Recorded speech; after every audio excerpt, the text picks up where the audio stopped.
नमस्कार, आपके साथ मैं हूं दीपिका शर्मा और आप देख रहे हैं क्राइम तक। इजराइल और ईरान के बीच सीज फायर अमेरिका की तरफ से, ट्रंप की तरफ से घोषणा की गई और उसके बाद से सीज फायर देखा जा सकता है, यानी कि जंग थम चुकी है।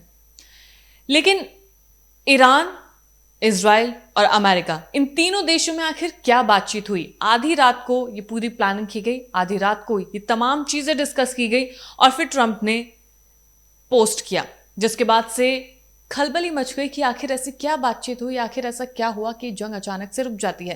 ये जंग जो काफी समय से चलती आ रही थी, इजराइल की जंग हमास से शुरू हुई थी और अब ईरान पर आकर रुक चुकी है। और ये जंग अभी भी यूं कहें कि भयानक मोड़ लेती हुई नजर आ रही है। लेकिन सीज फायर जब से हुआ है तब से ये लग तो रहा है कि शायद ये जंग थम जाएगी और अब नहीं होगी।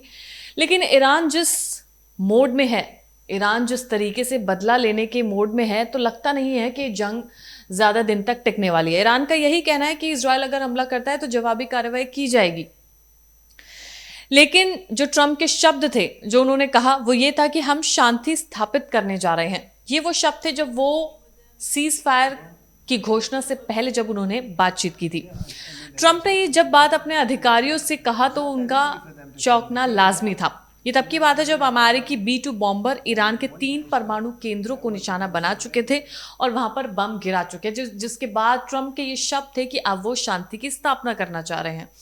ट्रंप ने स्वयं इजराइल के प्रधानमंत्री बेंजामिन नेतन्याहू को खुद फोन किया और उनसे बातचीत भी की और सीज फायर पर चर्चा शुरू की।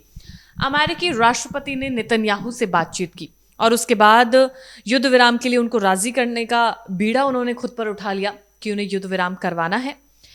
संघर्ष ने पूरे मध्य पूर्व को अपनी चपेट में ले लिया था, यानी कि जो पूरा मिडिल ईस्ट का जो हिस्सा है वो काफी ज्यादा तनाव की स्थिति में नजर आ रहा है। और वो अभी सिर्फ 13 दिन में नहीं हुआ है, वो काफी वक्त से ही तनाव में नजर आ रहा है। जब से इजराइल और हमास की जंग छिड़ी थी, हिजबुल्लाह इसमें कूदा था, ईरान इसमें कूदा था, तब से मिडिल ईस्ट का जितना पूरा एरिया है वो तनावपूर्ण नजर आ रहा है।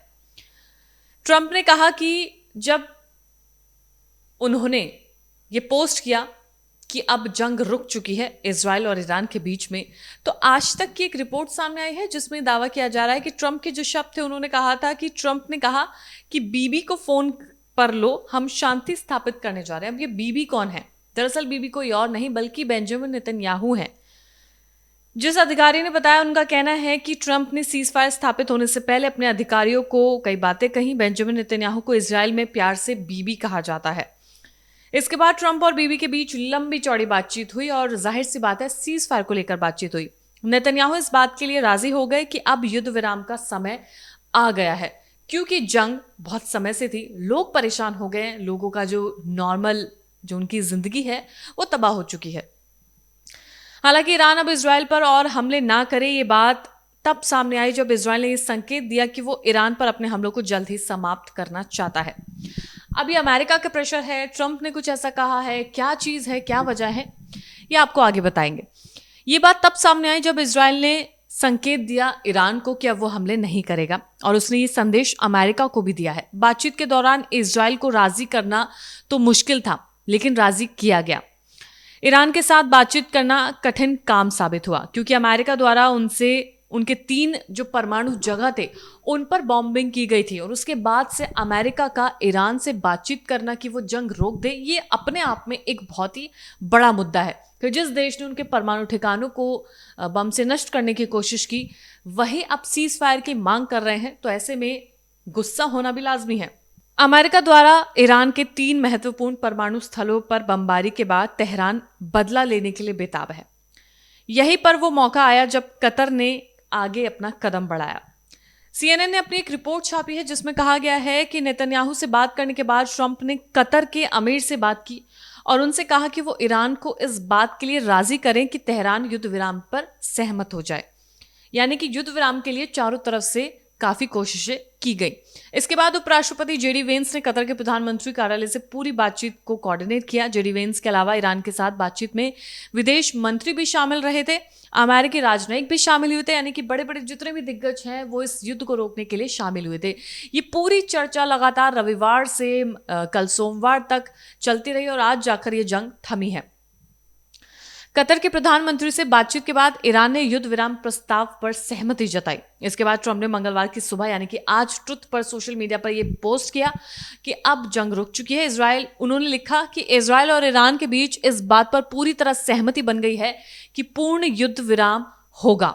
यानी कि दोनों देशों का जो उन्होंने उनसे इजराइल से जवाब लिया, ईरान से जवाब लिया और ट्रंप ने फिर ये जवाब आगे दुनिया को दिया कि जंग रुक चुकी है।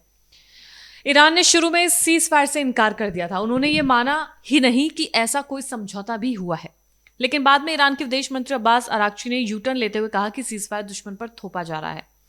विदेश मंत्री अब्बास अराक्ची ने संकेत देना चाहते थे कि युद्ध विराम की जरूरत ईरान को नहीं बल्कि इजराइल को है। ये संकेत ईरान की तरफ से दिया जाना है। जाहिर सी बात है, हर देश अपने आप को सबसे प्रथम रखता है और वो ये कभी नहीं दर्शाएगा कि वो झुक चुका है या वो झुक रहा है। हमेशा वो दूसरे देश पर ही तैनात रहता है। ये संघर्ष 13 जून को शुरू हुआ जब इजराइल ने ईरान के परमाणु कार्यक्रम को नष्ट किया। ऑपरेशन राइजिंग लायन शुरू किया गया। हमलों में वरिष्ठ ईरानी सैन्य अधिकारियों के साथ साथ 10 परमाणु वैज्ञानिक भी मारे गए। रविवार को अमेरिका ने जब ऑपरेशन मिडनाइट हैमर किया तो इस जंग का निर्णायक मोड़ आया और मोड़ सामने ये आया कि ये जंग रुक चुकी है, सीज फायर हुआ। इस हमले में ईरान के 3 प्रमुख परमाणु स्थलों पर बंकर बस्टर गिराया गया। इस हमले में 48 घंटे के अंदर अंदर ये पूरा युद्ध विराम हुआ है।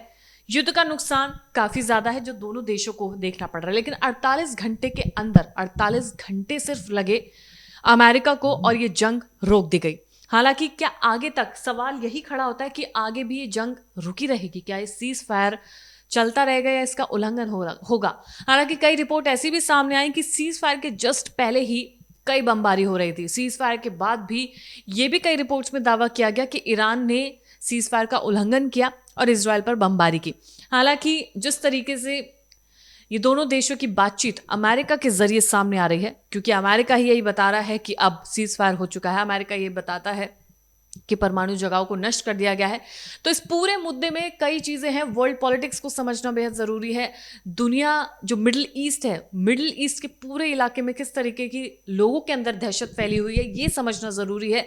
जैसे ही इजराइल में, ईरान में सायरन बजता है, लोग बंकर में जाकर छिपते हैं, उनकी जो नॉर्मल लाइफ है वो पूरी तहस नहस हो चुकी है। लेकिन अभी फिलहाल यही देखना है कि क्या ईरान और इजराइल इस सीज फायर पर टिकेंगे या हमें कोई दूसरी चीज देखने को मिलेगी।